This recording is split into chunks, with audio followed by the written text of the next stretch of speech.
Django Freeman did not escape Candyland to disappear. He escaped to become the nightmare powerful men warn each other about. Imagine this. A black horse crosses the desert at sunset. Django is older, faster, and carrying a price on his head large enough to start a war. Every bounty hunter in the West wants him dead. Then a blade cuts a perfect Z into his wanted poster. Django is not riding alone anymore. Nearly 14 years after Django Unchained exploded onto screens, its follow-up is moving again. But it may not be called Django Unchained 2.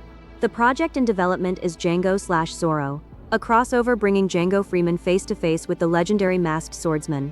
And this time, the wildest part is not the theory. The movie is genuinely back in development. In April 2026, Sony revived Django/Zorro and hired Oscar-winning screenwriter Brian Helgeland, known for LA Confidential, Mystic River, Man on Fire, and A Knight's Tale. Quentin Tarantino is not currently set to write or direct, but the project reportedly has his blessing. There is still no director, production start, or official release date. So when could it arrive? Because the film is only in early development, 2027 looks extremely unlikely. If the screenplay and casting move quickly, late 2028 would be the earliest believable window. A 2029 release may be more realistic. That is an estimate, not an announcement. Now let us talk about the names everyone wants. Jamie Foxx is the obvious choice to return as Django. Antonio Banderas is the dream choice for Zorro, especially because Tarantino previously approached him and Banderas reacted enthusiastically, but neither actor has officially signed on. They are strongly associated with the project, not confirmed cast members. Kerry Washington has not been announced either, although Broomhilda could give the sequel its emotional heartbeat. And despite social media posters claiming otherwise, there is no credible confirmation that Leonardo DiCaprio, Christoph Waltz, or Samuel V. Jackson will return. Calvin Candy, Dr. King Schultz, and Steven died in the first film. Memories or nightmares are possible, but any comeback is currently speculation. This sequel has been trying to escape development hell for years. Tarantino and comic writer Matt Wagner continued Django's story in the 7-issue Django/Zorro comic. An earlier movie version was developed with Jared Carmichael, who later called their abandoned screenplay a $500 million film. That version stalled. Brian Helgeland is now writing a new story rather than simply filming the comic. The comic still gives us the clearest map. It takes place several years after Candyland. Django has moved Broomhilda to safety near Chicago, sends money home after each bounty, and works across the Southwest because he is wanted back east. He meets an older Don Diego de la Vega, the original Zorro. Together they confront the Archduke of Arizona and fight to free the indigenous Yaqui people from his control. But the movie could make that foundation even more personal. Here is the first major theory. Django is no longer hunting individual criminals. He discovers an entire machine of slavery operating under a different name. The villains have replaced plantations with railroads, prison camps, debt contracts, and private armies. A railroad magnate is buying judges, burning settlements, and forcing freed families and indigenous communities off their land.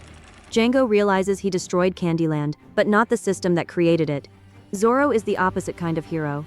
Django kicks down the front door. Zorro creates a symbol, humiliates the powerful, and makes ordinary people believe resistance is possible. Django sees masks as hiding. Zorro sees a mask as something bigger than the man wearing it.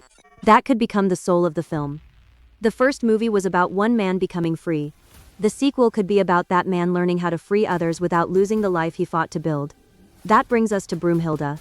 Repeating the kidnapping story would be a mistake. Instead, imagine her running a secret network of safe houses, coded letters, and escape routes. Django believes he is protecting her by keeping her away from danger. Then he discovers she has been fighting the same war without him. Their marriage becomes a partnership, not another rescue mission. Now for the theory that could break fans' minds. What if Dr. Schultz left a hidden ledger containing names, properties, routes, and financial records belonging to powerful men connected to slavery? Django believes it is a list of targets. Zorro realizes it is evidence capable of collapsing an empire. Christoph Waltz would not need to return from the dead. His voice could guide Django through a letter, or he could appear briefly in a memory when Django must choose between revenge and justice. There is also a strange connection inside Tarantino's filmography. The Hateful Eight originally began as a Django sequel novel called Django in White Hell. Tarantino removed Django because he felt the character did not belong among people the audience could not trust. Django's cinematic future has already transformed into another movie once before. Could Django/Zorro connect to the Hateful Eight? This is only a fan theory, but an older Django could cross paths with a younger Major Marquis Warren, the bounty hunter played by Samuel V. Jackson. Not as Steven returning, but as a different character sharing the road for one tense scene. It would connect Tarantino's Western world without undoing anyone's death. The final act practically writes itself. A train carrying prisoners, weapons, and the villain's fortune races through the desert. Zorro fights across the roof with a sword, while Django moves carriage to carriage with his revolvers. Broomhilda leads the prisoners from inside. The people they came to rescue do not wait helplessly. They rise up. Then the villain removes Zorro's mask and laughs because he believes the legend is only an old man. Django looks around and sees ordinary people carving the same Z into doors, rifles, and prison walls. The villain did not capture Zorro. He multiplied him. That is how this sequel could become more than another revenge western. Django would begin as a hunted man trying to survive and end as the spark behind a movement. The original Django Unchained earned more than $425 million worldwide and received 5 Academy Award nominations, winning Best Original Screenplay for Tarantino and Best Supporting Actor for Christoph Waltz. A sequel cannot survive by copying Candyland, resurrecting dead villains, or turning Django into a fearless superhero. It needs danger, humor sharp enough to draw blood, uncomfortable tension, explosive action, and a reason for Django to ride again. And perhaps the greatest twist is this. Django spends the entire story believing Zorro is teaching him how to become a legend. In the final scene, Zorro tells him the truth. Django, you already were one. The only question is whether Sony can bring Foxx and Antonio Banderas together before this legendary crossover disappears into the desert again. But there is one more direction this movie could take, and it may be the most dangerous idea of all. What if Django is not the only man using his name?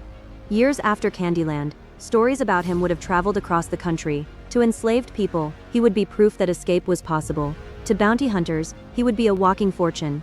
And to desperate men looking for power, the name Django could become something worth stealing. Imagine Django and Zorro arriving in a border town where someone dressed like Django has already attacked a train, murdered innocent guards, and disappeared. The authorities blame the real Django. Blackwood uses the attack to convince the public that freed men are dangerous and that his private army is necessary. But the impostor is not simply a criminal. He is one of Blackwood's own agents, deliberately transforming Django's legend into a weapon of fear. That creates a completely different kind of enemy. Django can defeat a gunslinger. He can burn down a mansion. But how does he fight a lie spreading faster than any horse? Zorro would understand the danger immediately. A symbol can inspire people, but it can also be stolen, corrupted, and turned against them. For the first time, Django would be forced to defend more than his life. He would have to defend what his name means. The impostor could even challenge him publicly in front of the people Django hopes to save. 2 men wearing the same black hat, 2 identical gun belts, one fighting for freedom, the other paid to make freedom look like chaos. And here is where Broomhilda could become essential. Instead of proving Django's innocence with another gunfight, she exposes the financial trail connecting the false Django to Blackwood, the judge, and the governor. Django defeats the man wearing his clothes, while Broomhilda destroys the system that created him. Because the most frightening way to kill a legend is not to shoot him. It is to make the world believe he became the villain.